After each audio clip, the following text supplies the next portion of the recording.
welcome you to our first Thursday night lecture for 2015.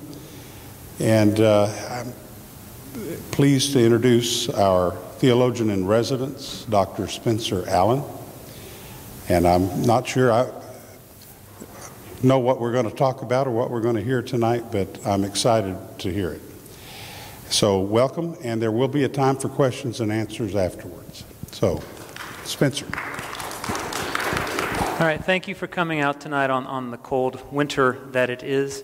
So I appreciate your being here. And I'm excited to actually talk about my book in a moment where I can give you all sorts of detail and I don't have to feel constrained by polite conversation and try to get it in 2 sentences. So tonight I can take advantage. This is the dissertation form of the book, and it's 500 pages of dense.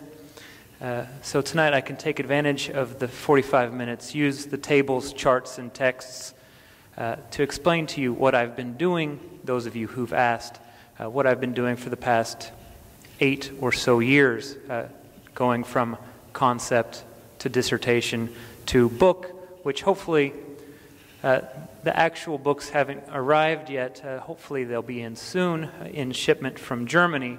So here is the cover, the back cover and the spine, and I even now have an ISBN, 978-161-451-2936, for those of you who'd hope to have it memorized. So you may be wondering, and as Carl said, he doesn't quite understand what tonight's topic is. You may be wondering what I mean by the Splintered Divine. So what I'll do is start by explaining the subtitle, a study of Baal, or Ishtar, Baal, and Yahweh divine names and divine multiplicity in the ancient Near East. Multiplicity, in its essence, refers to the polytheistic nature of religious traditions in the ancient Near East and elsewhere. The Sumerians, the Babylonians, the Hittites, the Egyptians, and then for us tonight, the Assyrians, they worshipped or revered dozens or even hundreds of gods and goddesses. And then the Canaanites, the Phoenicians, the Moabites, the Ammonites, they worshipped fewer gods and goddesses, maybe as few as 10, but still there was a divine plurality or multiplicity. So multiplicity refers to the multiplied nature of the divine in these polytheistic cultures. The way I'm using multiplicity in my book is to say it's not just there was a multiple number of gods, but in some cases there was a multiple number of gods by specific individual names. There were more than one Ishtar, there were more than one Baal. And so that's how I'm using it tonight. And now that I have 45 minutes, I can explain and defend why I can say there was more than one Ishtar or there was more than one Baal. The main title then, The Splintered Divine, is a reference to the concept of a singular Ishtar transformed for whatever reason and at whatever place and time and why into multiple Ishtar goddesses. I didn't invent the term splintered in referring to deities. I borrowed it from a German article discussing Sumerian gods and goddesses. But the Splintered Divine evokes for me this idea of Mickey Mouse as the sorcerer's apprentice. He has the magical broom, and for whatever reason he needs to smash it up and decides to smash it up, and then there are now an infinite number of magical brooms. So perhaps there was one Ishtar at one point, and over time this developed into multiple Ishtars. Like any good story or movie these days, you need an origin story. So I have 2 to explain how this book came to be as a topic. And so the intersection of these 2 origin stories will explain to you what's going on. The first origin story is a result from a series of texts. Now that my There we go. A series of texts that were discovered in 1975 in the Sinai Peninsula area, known as Kuntilat Ajrud, or Horvat Teiman. Kuntilat Ajrud, here in the blow-up, see it in relation to Israel itself. The site is about 40 miles south of Kadesh Barnea, which according to Exodus and Numbers is the location that Moses and the Israelites lived for 38 or so of their 40 years in the wilderness. It's about 40 miles south of Kadesh Barnea, halfway to the Gulf of Aqaba, and so it served as a natural watering hole oasis area for travelers. And then suddenly, in 1975, the texts were discovered. There was an ink-on-plaster text, so the walls of the house or the shrine were plastered over and then written on over a doorway or a wall of the traveler's shrine. And this one inscription in particular, it lacked personal names. It just had a generic blessing, and the nature of the media, the ink on a plaster, made it feel like an official, sponsored kind of a project, not just an individual writing on a wall. And in fact, the excavator of the site, Zev Meshel, believes that the text was written during the reign of King Joash of Israel, who ruled out of Samaria, and who ruled Israel and Samaria from about the year 800 or 801 BC to 786. And this text says, may he lengthen their days, and may they be sated. Recount to Yahweh of Teman and his Asherah. And then there's a break. Because Yahweh of the Teman has shown them favor, has bettered their days. Now, we do have biblical passages that discuss Teman in relation to the Old Testament God, Yahweh. And it's someplace in this Edom or southern area below the Dead Sea. And often the word Teman can be used to designate south in biblical Hebrew.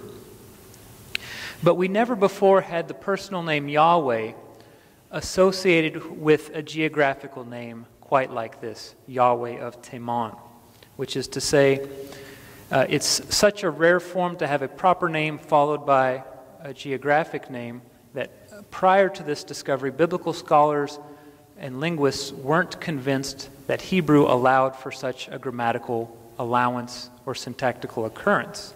And for a long time, people didn't accept this translation, Yahweh of Teman, or the next text we'll see in a moment, Yahweh of Samaria. After all, especially since reading Old Testament, Hebrew Bible, we're very much used to reading and associating Yahweh with Jerusalem, although we never actually get a name Yahweh of Jerusalem or Yahweh of Mount Zion. We just have associations, not direct links like this, whatever Yahweh of Teman might mean. But as you see, we have these formulations not just on this first text that was written and sponsored by the state of Israel in the 8th century, but we also have it on two other texts that were written on broken pottery shards with ink, presumably by travelers making use of the shrine, or making use of the building and then stopping at the shrine while they're there. And these two texts here on the bottom two, they were not found in the shrine room itself, but on the opposite side of the wall outside. The first one says, to Yahweh of the Teman and his Asherah, whatever he asks from a man, that man will give him generously. And if he would urge, Yahweh will give him according to his wishes. And then the third Yahweh of Teman text we have at the bottom, I've shortened it, but the full message is, message of Amar Yah. Say to my Lord, how are you? I have blessed you by Yahweh of Teman and his Asherah. May he bless you, and may he keep you, and may he be with my Lord. So these were impromptu messages blessings written out on pottery, in contrast to the official one written on the wall. And then we have one final text of interest that I alluded to a moment ago. Like these previous two, it's written on a pottery shard, just scribbled out by someone on their passage to the Gulf of Aqaba. And it was found inside the shrine itself with that first text. It says, "Message of," and then the name is blank, or broken. "Speak to Yaheli and to Yo-Asah and to broken. I have blessed you to Yahweh of Samaria and to his Asherah." Again, this Yahweh of Samaria was such an unexpected formulation for a divine name or for a proper name that Hebrew scholars didn't accept that this could work. Instead, they wanted to say it really is Yahweh the protector rather than Yahweh of Samaria, because in Hebrew the spelling of those two words would be about the same. And so they opted for the non-geographic. Yes, Roger. His Asherah, that's a bit of a debated issue. Some scholars think this is Yahweh's consort or wife. I think it's more likely a cultic symbol, like a tree, kind of like this stylized tree here in this picture. In the Old Testament, you can burn or cut or destroy or tear down Asherah or Asherahs, plural. So for that reason, I tend to think it's more a cult object or a religious object rather than a divine personality. But you can find arguments from scholars on both sides. And there are multiple books written about that topic as well. Thank you. People didn't want it to be Yahweh of Samaria. They wanted something else because the grammar was just odd from their perspective. Add to this curiosity and confusion of discovering these texts in 1975, there is no evidence in the Bible or in the archaeological record to suggest that Yahweh actually ever had a temple in the city of Samaria, which is in the north of Israel, even though it was the capital state. So that's origin story number one. 4 texts discovered in the Sinai 40 years ago. And it's because of these 4 texts I can say the rest of this lecture is about religion in biblical times, even though the following few moments may not sound very biblical to you.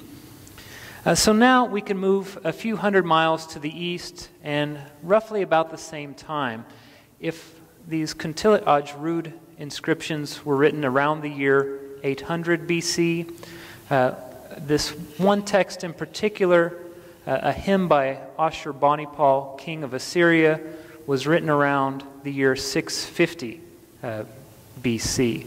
And Ashurbanipal, his capital is the famous Nineveh, and he worshipped there a goddess called Ishtar of Nineveh, or perhaps Lady of Nineveh.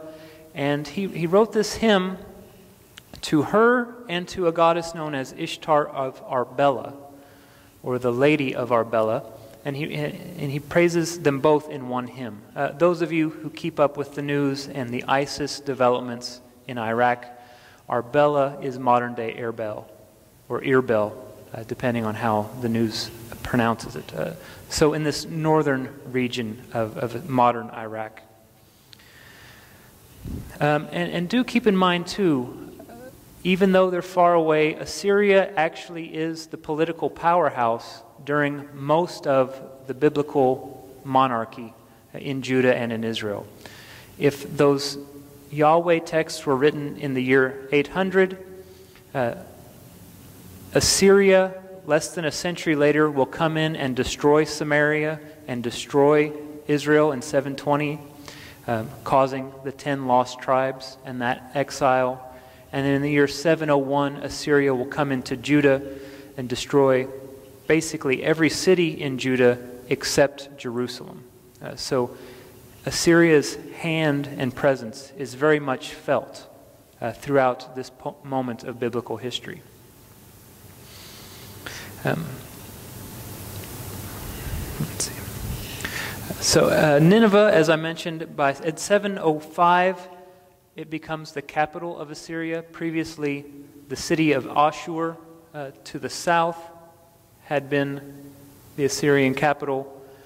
Arbela was never an Assyrian capital, but it was a military stronghold. As close as it is to Iran and the Zagros Mountains, it was the last departure point for trade for the Assyrian Empire and for the Assyrian army, and it also served as a launching ground to Urartu. And today my laser is dying. Everything's dying today. But Arbela is a significant military and economic post for the Assyrian Empire. And these two cities are two of the main cities from the 9th through the 7th centuries BC. And so in the middle of the 7th century, around the year, say, 650 BC, King Ashurbanipal, one of the rare kings that was well-versed in ancient scribal arts, he wrote this hymn to the goddesses, Lady of Nineveh and Lady of Arbela. And so I'll read a little bit from that. Exalt and glorify the Lady of Nineveh. Magnify and praise the Lady of Arbela, who have no equal among the great gods. Their names are most precious among the goddesses. Their cult centers have no equal among all shrines. A word from their lips is blazing fire. Their utterances are valid forever. I am Ashurbanipal, their favorite, most valued seed of Ashur, offspring of Nineveh, product of the Amashmash temple and the Igashan Kalamah temple, whose kingship they made great, even in the house of succession. In their pure mouths is voiced the endurance of my throne. I knew no father or mother. I grew up in the lap of my goddesses. As a child, the great gods guided me, going with me on the right and on the left. And then I'll skip down near the end. The Lady of Nineveh, the mother who bore me, endowed me with unparalleled kingship. The Lady of Arbela, my creator, ordered everlasting life for me. They decreed as my fate to exercise dominion over all inhabited regions, and made their kings bow down at my feet. And then he ends, may the Lady of Nineveh, the Lady of this song, magnify my kingship forever. So throughout the hymn, Ashurbanipal refers to these two ladies as though they are separate. You heard me say their names, their cult centers, their lips. All these are in the feminine plural in the Assyrian tongue. And obviously this doesn't translate into English because of English verb forms, but the verbs and the adjectives used to describe these goddesses are also in the feminine plural. So it really feels like Ashurbanipal is talking to two separate goddesses. And at one point he even says, Ishtariya, which literally translates my Ishtars, plural. Though he may be using it to just mean my goddesses. It's hard to know.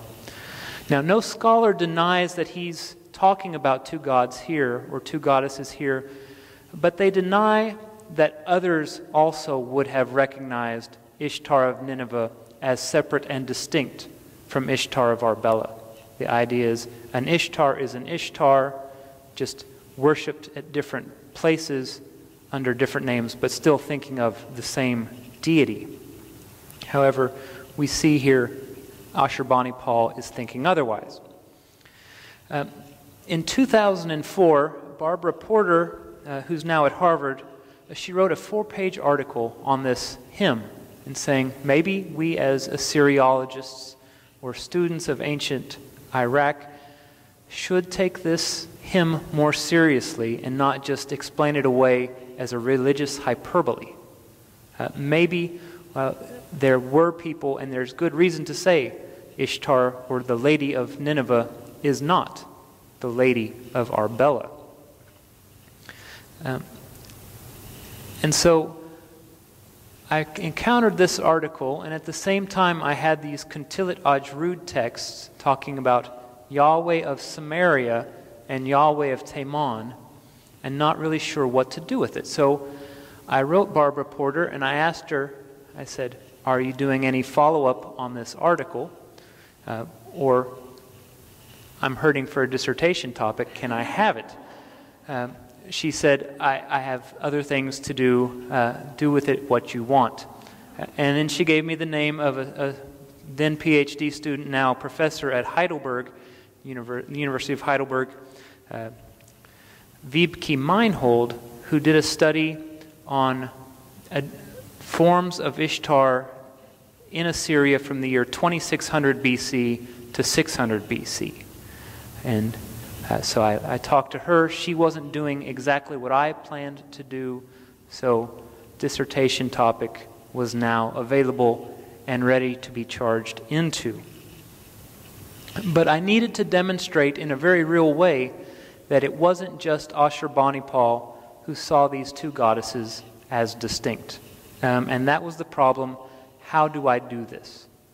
There are no longer any Assyrians who worship Ishtar or various Ishtars to explain this to me. So I had to come up with a reliable methodology to determine one is not the other. And seeing as how this was something that most scholars are not ready to admit, it was very much an uphill battle. My advisor, Jeff Teague, for this project, he often would say if a term paper or the idea for a dissertation or a book was easy or obvious, someone else would have already written it. So this is your problem if you want to do anything. So I got no sympathy from him, but he was very encouraging, even though he was one of the scholars who disagreed with me. So if I could convince him, then hopefully others would follow. So what I decided to do, the best way to go about this was, how do the ancient Assyrians or ancient Mesopotamians in general treat their gods? Which is to say, the gods that no scholar today would try to dismiss as being the same as another god. And so I came with the idea, no scholar, or at least no real scholar today would say the moon god Sin is the same as his son, the sun god Shamash.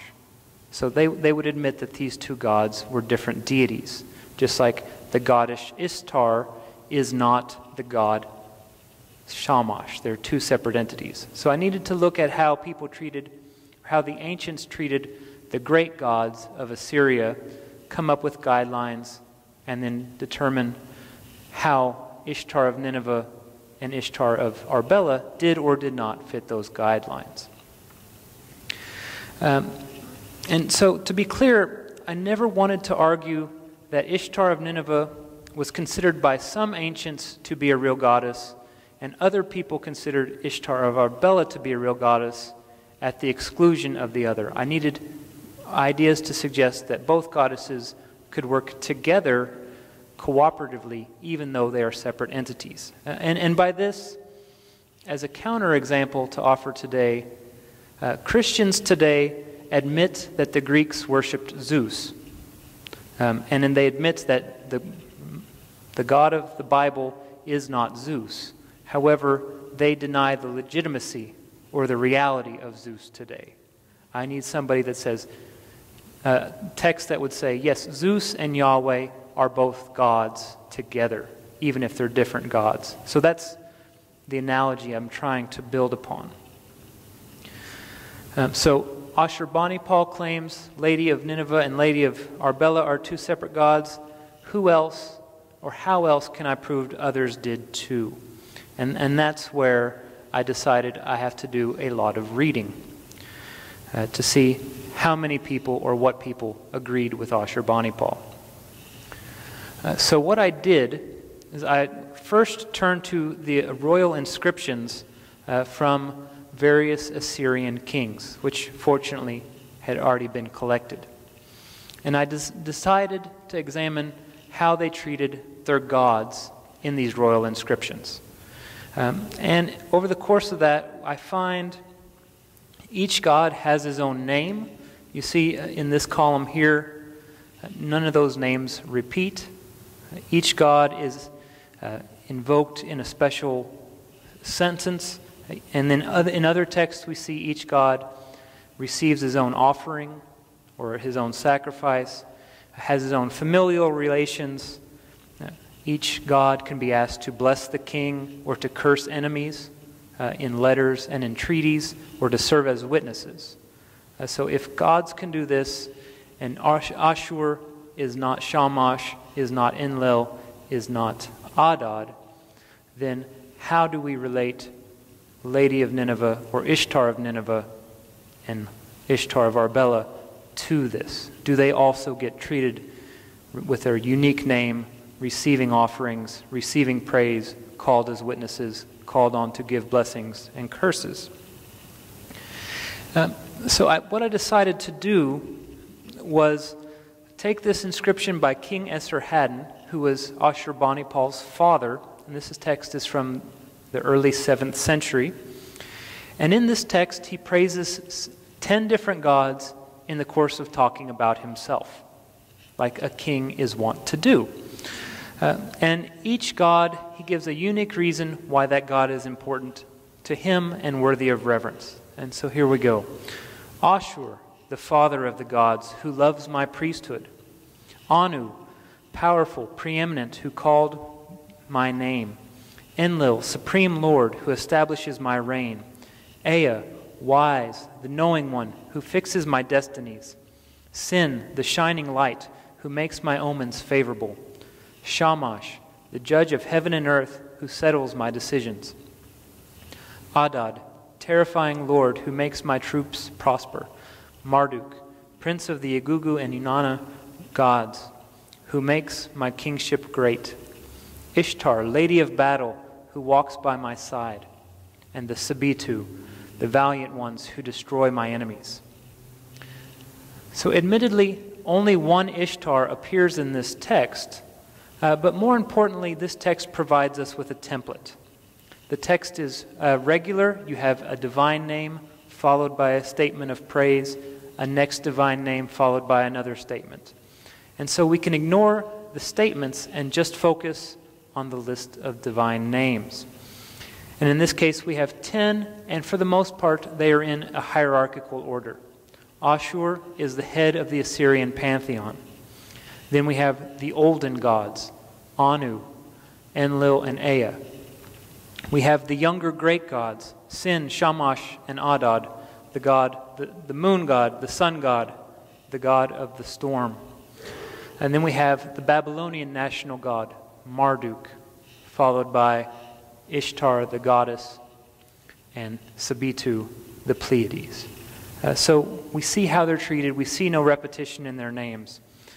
And it provides us a template because this hierarchy can be distilled from hundreds of other Assyrian texts with this same structure. The head of the pantheon, the 3 olden gods, the 3 newer gods, the Babylonian god, and then Ishtar or other gods and following. And this pattern is stable in royal inscriptions from multiple boastful kings, personal letters to from the courtiers to the king, asking for the king's blessing, international treaties requesting that the gods curse anyone who would violate a treaty, or bureaucratic documents just asking the gods to be witnesses. And of course, in ritual texts where the gods are given their sacrifices and offerings.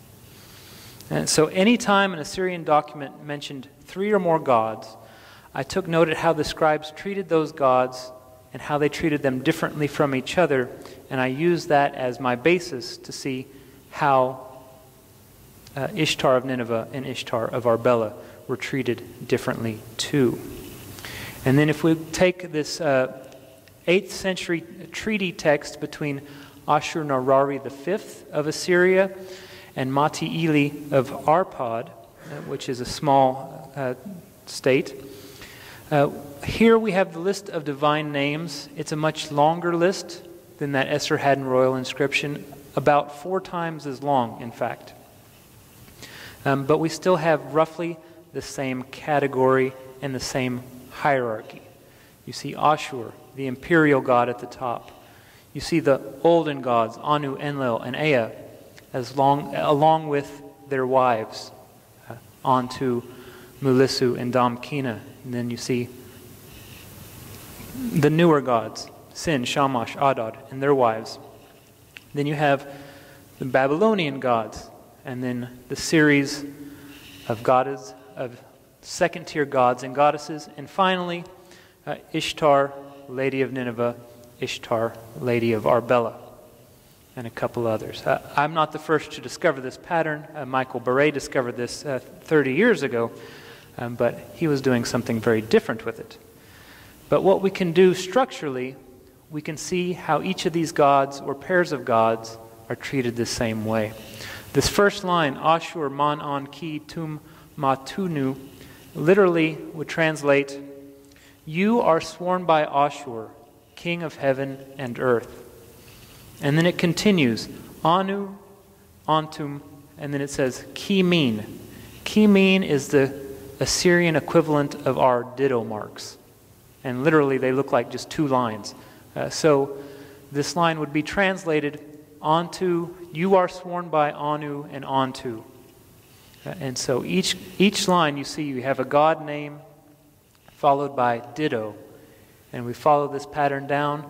Ishtar of Nineveh and Ishtar of Arbela, likewise, each receive their own ditto. So just like everybody else, we have an individual treatment of these 2 goddesses.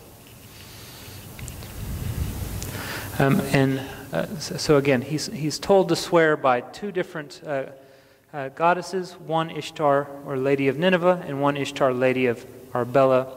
And apart from the geographical affixes or suffixes, these 2 goddesses are not treated any differently in this text than any other 2 gods are from each other. So if Marduk is distinct from Ashur, is distinct from Shamash, so is Ishtar of Nineveh from Ishtar of Arbela.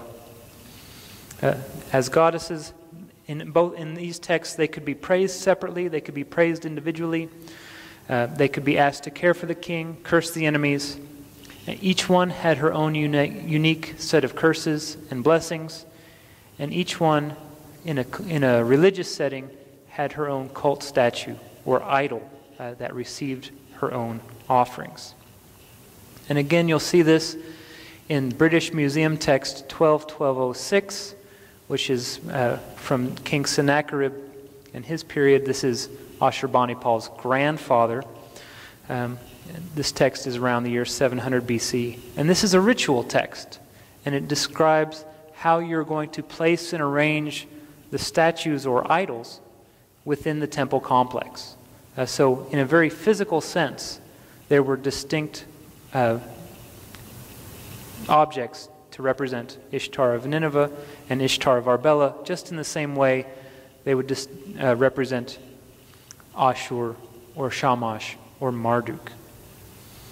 And notice too, it's not just 2 Ishtars. This text actually makes reference to an Ishtar of heaven and an Assyrian Ishtar. And as I mentioned, Ashur or Assyria was the capital at one point of the Assyrian Empire. But again, they're treated no different than other gods. So from my survey of these hundreds of Assyrian texts, I not only concluded that Ishtar of Nineveh was separate from and distinct of Ishtar of Arbela, but I concluded that their designations of Arbela and Nineveh were at least as important as their names Ishtar. For instance, Ashurbanipal in his poem, his hymn, never actually calls them Ishtar of Arbela. He calls her Lady of Arbela, Lady of Nineveh. So the goddess in the place was maybe more important than the goddess's name itself. So the goddess is intimately connected to the location, to the geography. Jumping back in time to the Syrian coast, to the people that we just, for convenience, call the Canaanites. We have the series of gods, or I argue we have the series of gods known as Baal.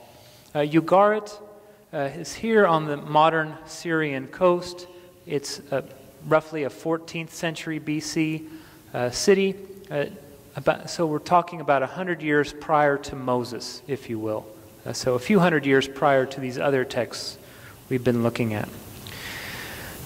And this Ugarit was discovered in the 1920s, and texts were deciphered into the 1930s and following. And here we have a text that was come to known as the Baal cycle.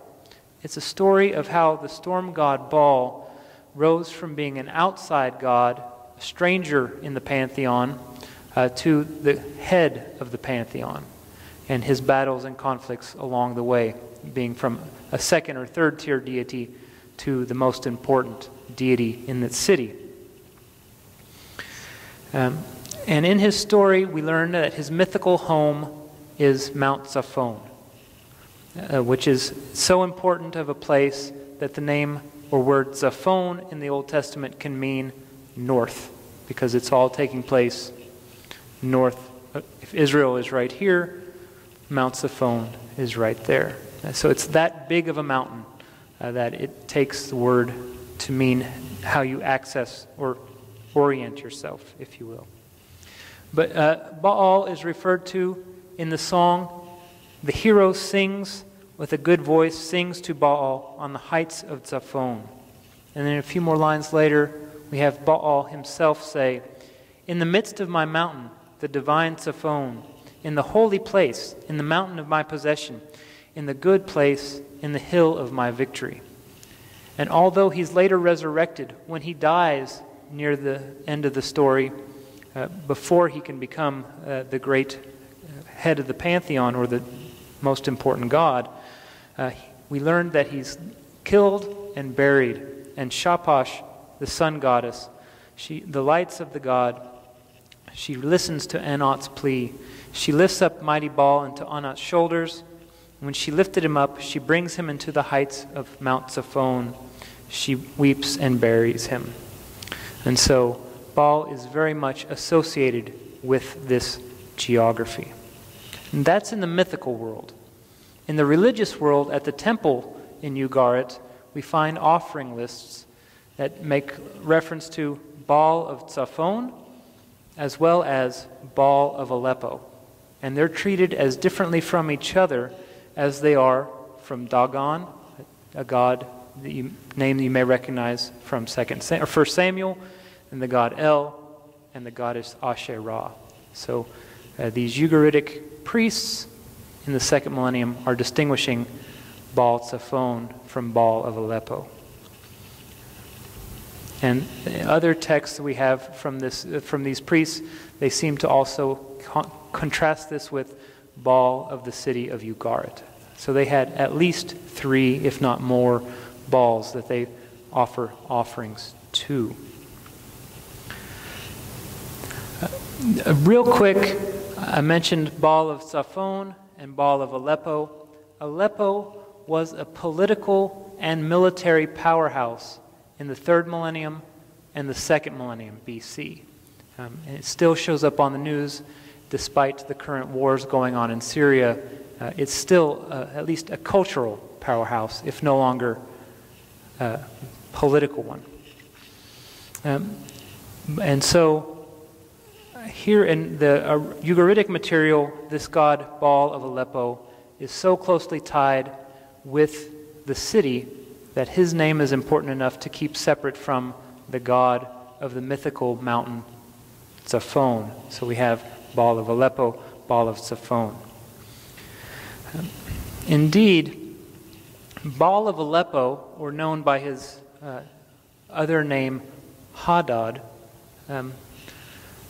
Hadad of Aleppo, same name. Baal literally means Lord or Master, so it's a bit of a title.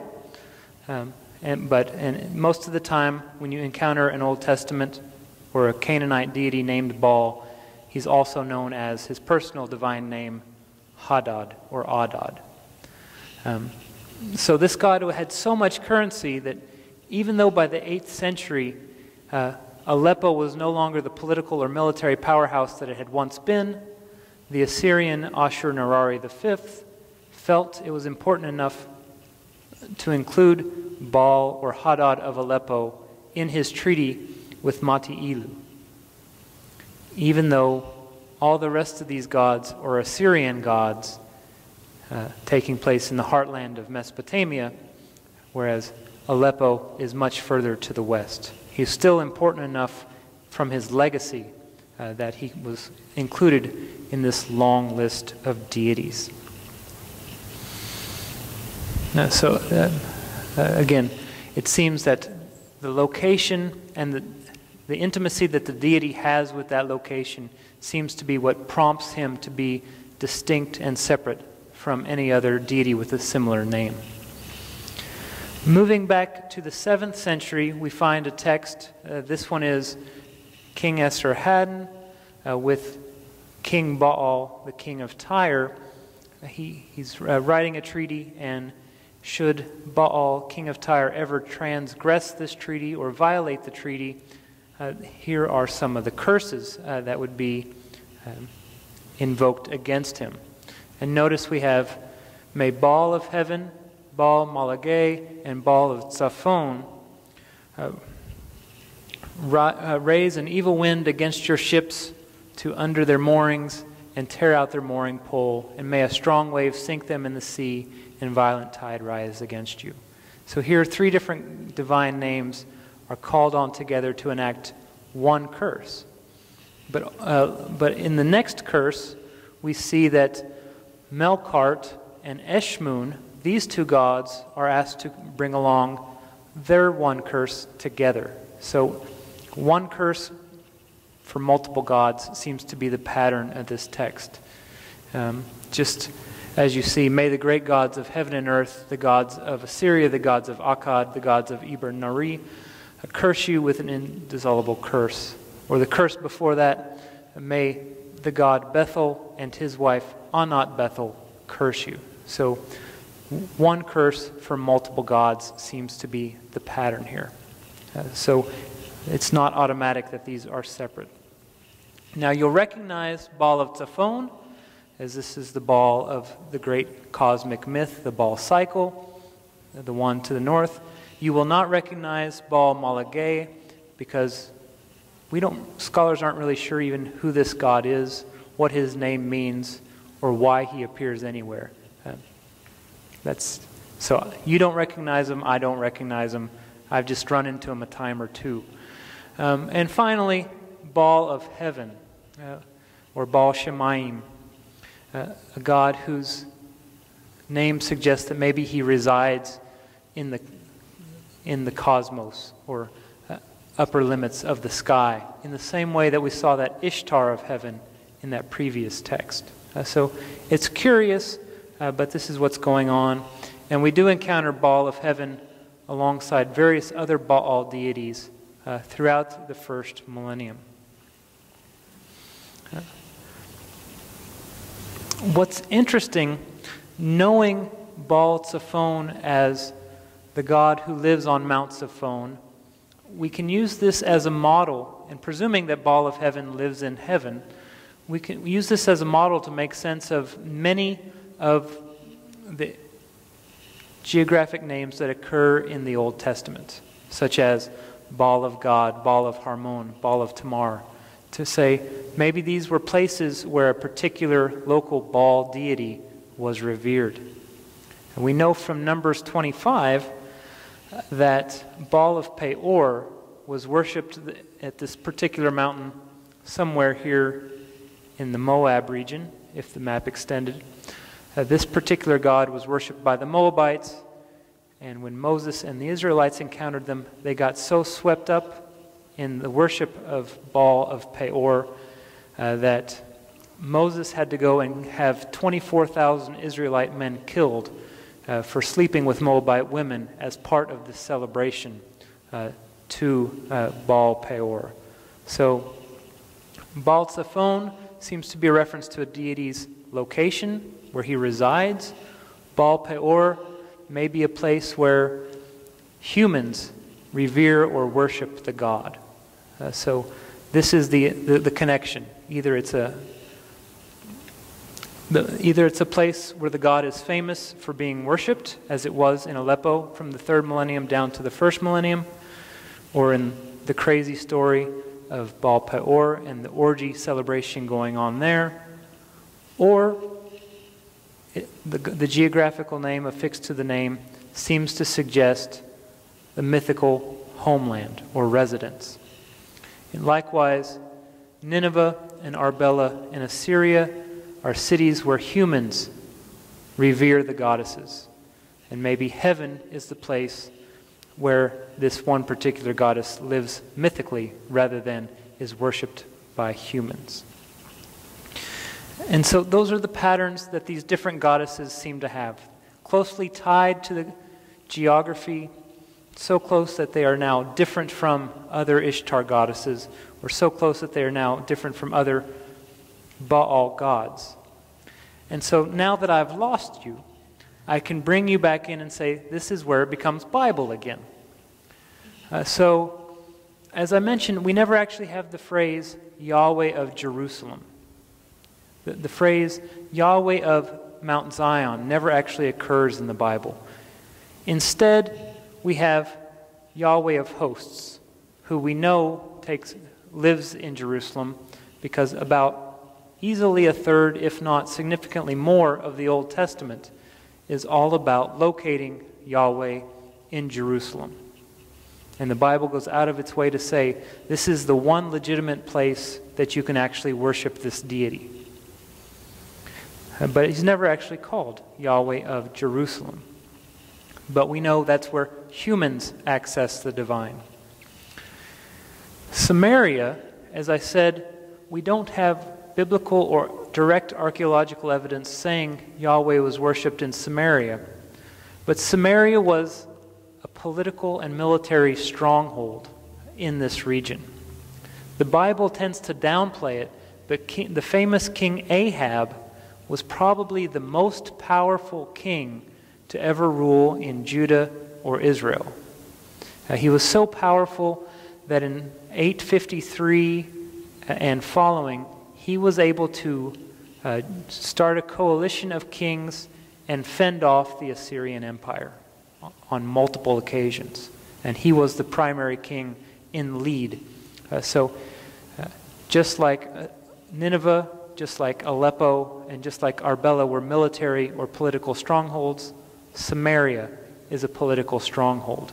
So maybe the name Yahweh of Samaria is a nod to the importance of that God for that city. And so, like Jerusalem, Samaria is where humans interact with the divine. Again, only evidence we have is that one text, I bless you by Yahweh of Samaria. Taman, on the other hand, is a little stickier. I think Taman is considered to be in these texts Yahweh's mythical home, just like we think about Sinai. And in fact, we don't actually know, despite what tradition tells us, and if you go to the Sinai Peninsula and let Bedouins take you to Mount Sinai, we don't actually know where Moses' Sinai was. It could have been in the peninsula, it could have been in the Arabian desert, it could have been in Moab, Edom, somewhere in Jordan. But we do know from biblical texts that Yahweh is associated with Taman and is associated with other places. So here we have in Judges 5, 4, and 5, Yahweh, when you went out from Seir, when you marched from the region of Edom, the earth trembled and the heavens poured, the clouds indeed poured water. The mountains quaked before Yahweh, the one of Sinai, before Yahweh, the God of Israel. Admittedly, Taman's not in this text, but then we move to the next text, Deuteronomy 33, verse 2. Yahweh came from Sinai, dawned from Seir upon us. He shone forth from Mount Paran. So Whether Deuteronomy 33 is trying to say Sinai is another name for Seir, or is another name for Mount Paran, at least we can assume they're all from the same region if Yahweh is going to be thought of coming forth from that area to save Israel. And finally, we get Habakkuk 3:3 that says, God came from Teman, the Holy One from Mount Paran. So perhaps Teman is Mount Paran, is Seir, is Sinai, or at least real close together in the same way Rogers is next to Bentonville, is next to Springdale. If you could say Yahweh came from northwest Arkansas. Perhaps that's what's going on. But it seems this is his mythological home, in the same way that you think about Sinai as being the mythological home where the deity met Moses at the burning bush and then again at the Ten Commandments. And it's significant too because scholars who date the linguistics of the Hebrew here, they say that at least Judges and Deuteronomy 33, these are among the oldest texts and poems written in the Old Testament. And some argue that these texts predate King David, who takes Yahweh to Jerusalem. So if so, then this is an ancient tradition about Yahweh coming from the desert, coming from these mountains, coming perhaps from Mount Teman. And so this is where we wrap it up. From our Judean bias, the Old Testament, we need to keep in mind, the Old Testament was written by people in Judah and specifically Jerusalem.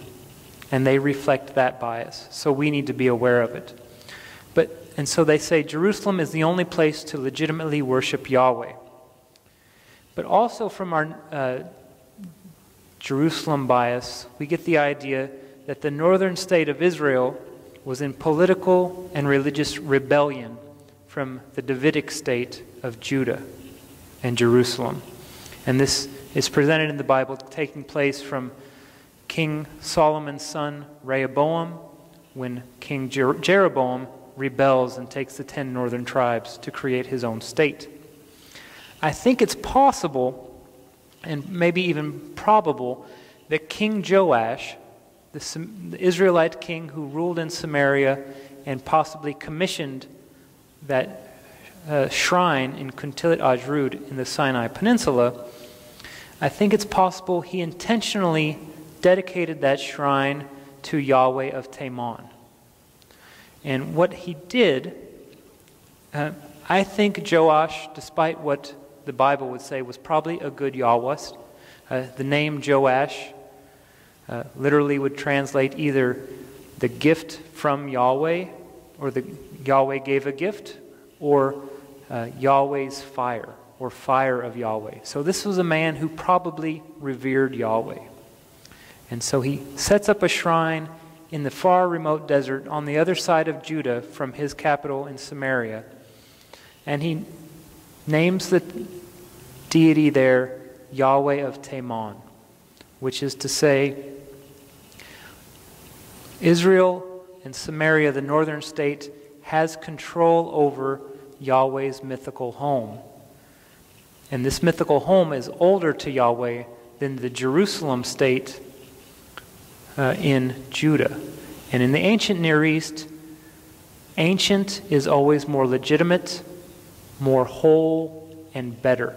So if King Joash of Israel can say, oh, my state controls Yahweh's mythical home, that Yahweh or that shrine is more legitimate than the Jerusalem shrine that was started by David and kept up by his dynasty. So we're thinking geopolitics here as to why you would name it Yahweh of, dedicate the shrine to Yahweh of Teman. So it makes sense he would build a shrine or a stop for people traveling along the way, and then it makes political sense, religious sense, one-upmanship sense to name your shrine, devote it to a god, and his original homeland rather than his presumed homeland by your enemy in Jerusalem at Judah. This leaves us with one last question. I spent my time saying there were multiple Ishtars. Ishtar of Nineveh was not Ishtar of Arbela. Baal of Zaphon was not Baal of Aleppo. Do I think Yahweh of Samaria is the same God as Yahweh of Teman? In this case, I do. Mostly because we don't have enough data to say that the Israelites worshipped any other gods. I think, and I'm a bit of a minority amongst the scholars, but I think Israel in the monarchic period was a monolatrous or henotheistic, or what we might say monotheistic society at this time. And so they don't have this multiplicity anywhere, much less in the idea that they're going to have multiple versions of one God. However, having said that, if a Phoenician or an Assyrian came to town in Kuntilat Ajrud and discovered these texts talking about Yahweh of Samaria and Yahweh of Teman, that polytheist would assume that the writers of those texts viewed multiple Yahwehs. But just the nature of Israel's religion, the nature of Israel's habit at this time, it was more about co-opting or possessing Yahweh's home than it was about trying to distinguish one Yahweh from another. So that's what the book is about. As I said, it's not quite here yet. It'll be about 460 pages. Almost as much fun as listening to it for this past 45 minutes. I appreciate your patience on this cold winter's evening.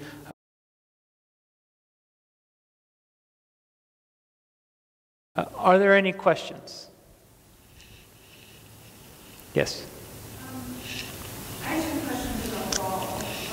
One, and I'm sorry I didn't think of writing down questions since last week I passed the slides. On the particular slide where you mentioned Baal's death and burial. Okay, Baal's death and burial. Let's see if I can jump back to that quickly. I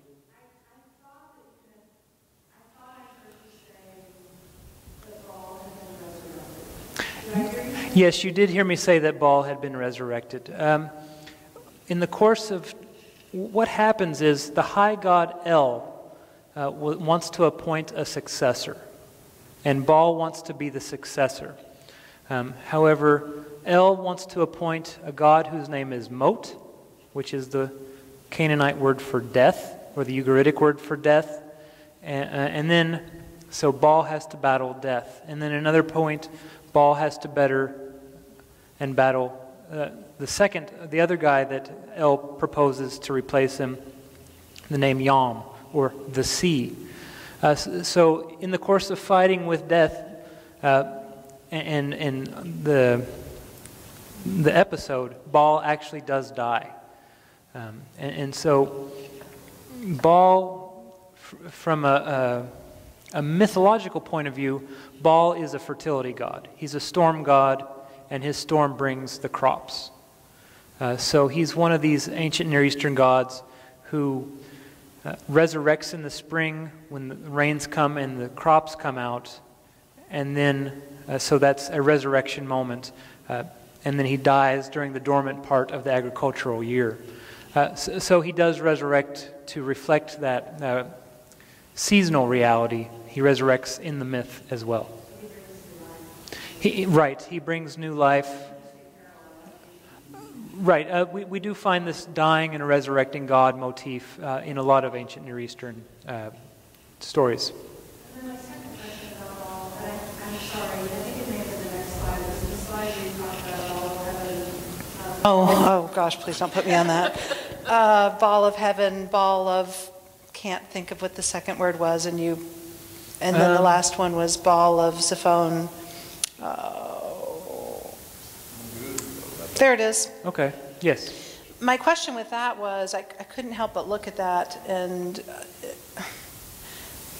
for me, I wondered, is there a scholarly opinion on just different manifestations of the same God rather than like the multiplicity actually being different manifestations than actually different gods specifically.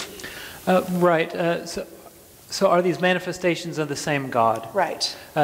That's the general assumption that scholars tend to make. And so that's what I'm arguing against. Well, I think you're wrong. Well,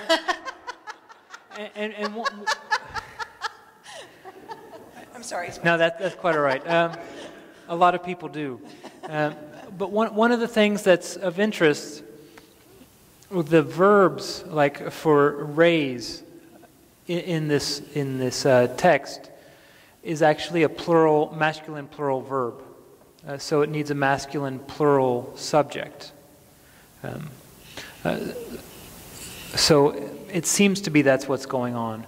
But as I said, it's not just this one text, but there's several different places where you see these different gods contrasted with each other. Like Adad of Aleppo, he's contrasted with Adad of Kerbaal, which is an Assyrian city, just like he's contrasted with everybody else. Right. Or I think the mention of the geopolitics too made me think, people are just experiencing this different manifestation of the same God, perhaps. But. Right. One of the things, and that I'm particularly fond of ritual text here, where each of these listed individuals gets his own offering or her own offering. So you see a physical distinction in the religious temple moment. But another thing of interest here, when a god is called in as a witness, or here when the god is called in to invoke a curse, if you can have more deities, then there must be some more power to you that you can exercise or control or ask more deities to do something for you, be it to enact a curse or to stand up as a witness. Mm-hmm. So it's more impressive to say, if I'm Esarhaddon, that these are actually three different individuals. I'm just lumping them together because they have the same name. Mm-hmm.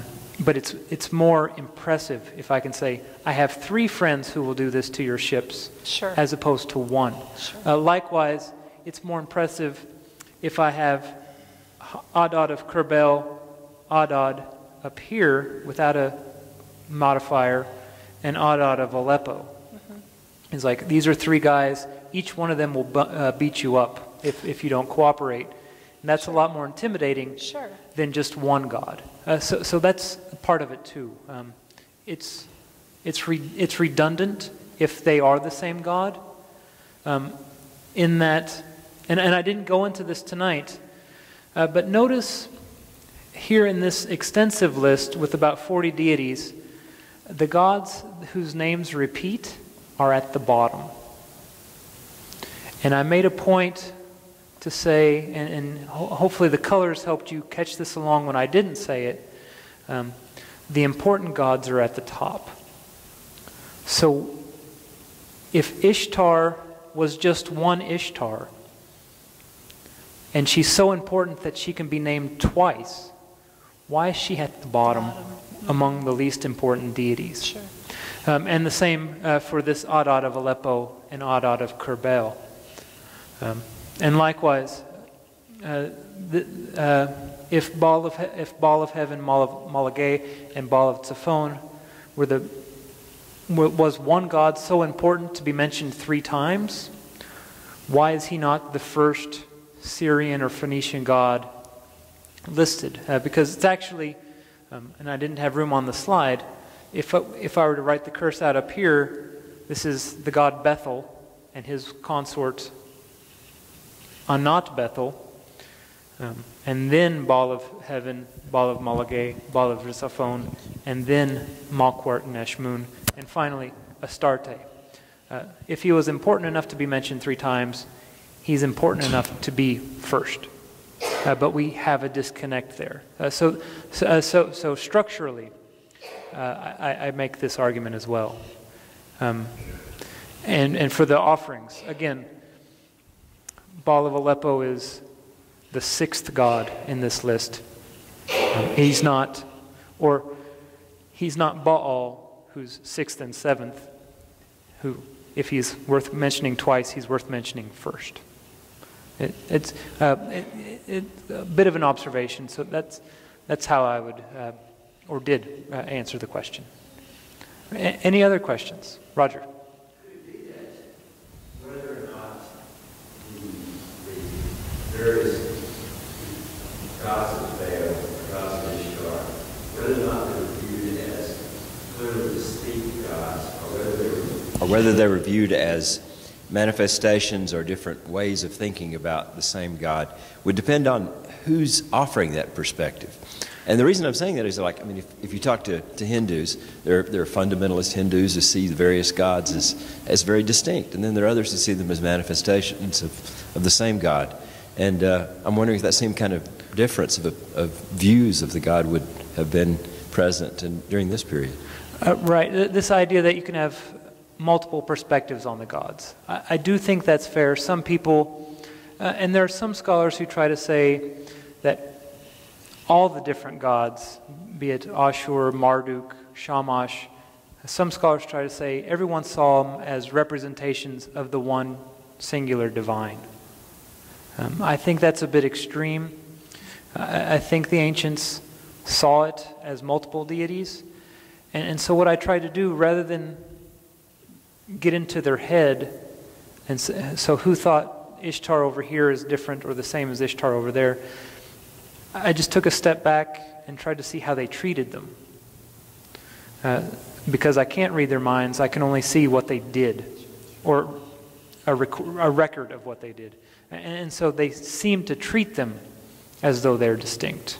If they had their own personal theology or collective theology as separate from that, perhaps. And that's where most scholars would stop and say, that's the theology that's worth considering, much like all gods are manifestations or the Brahma or something like that. Or, and Porter made this reference, when we think of Catholicism, all the different Mary shrines are all really just Mother Mary. Especially when you say Our Lady of Aleppo. Right, or Our Lady of Guadalupe or Our Lady of Fatima, something like that. And that is official church doctrine in the Catholic Church, that all these Mary shrines represent the same Mary. But there are actually letters written and synods convened to say a particular church can't have more than one icon of Mary, lest people think there are two Marys. And so there was this concern among popular lay audience. And with that too, and this is where the Splintered Divine isn't always an accurate description. It's not that there was once one Ishtar and now there are 10 or now there are 4. With the Marian stuff, often like Our Lady at Lourdes in France, the original seer of that Madonna didn't actually identify her as Mary. It was only once the child visits the priest says, oh, that was Mary.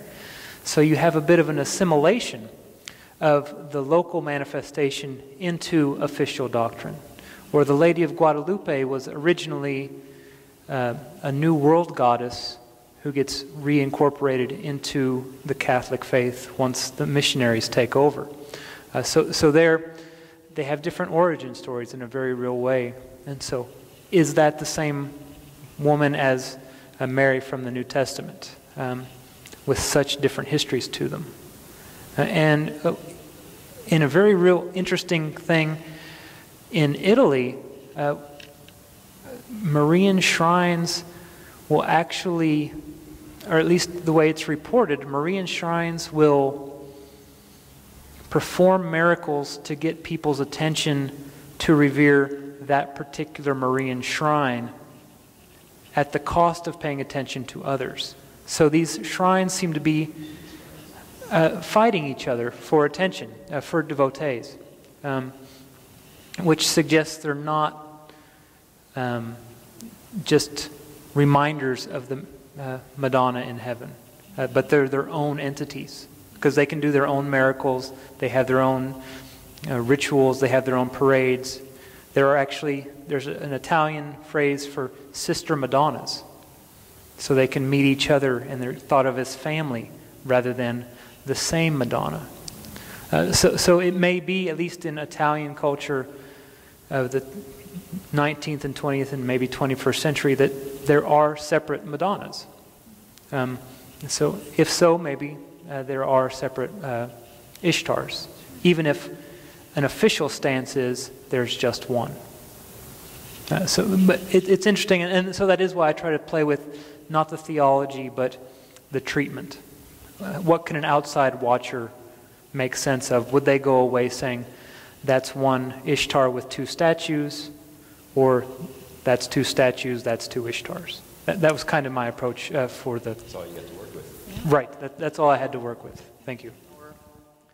Next month, instead of my doing another lecture, next month Rob Lennick of Congregation Eitz Chaim in Bentonville will be giving a talk as part of the new series, First Presbyterian Church in the Benton County Interfaith Alliance present Thursday Night Theology,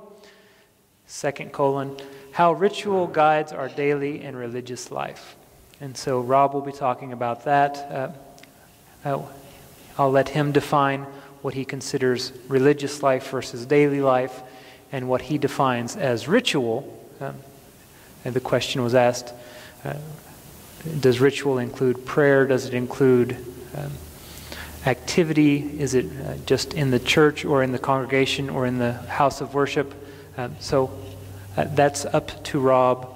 And then come April, Eric Lowcock will be speaking on the Baha'i faith as part of our series. And then in May, Greg Chandler will be speaking on the Latter-day Saints ritual tradition in religious and daily life. And then hopefully throughout the summer, we'll have new and various faiths represented by adherents to those faiths so that we can learn about each other and not just about what I have to tell you about the ancient world.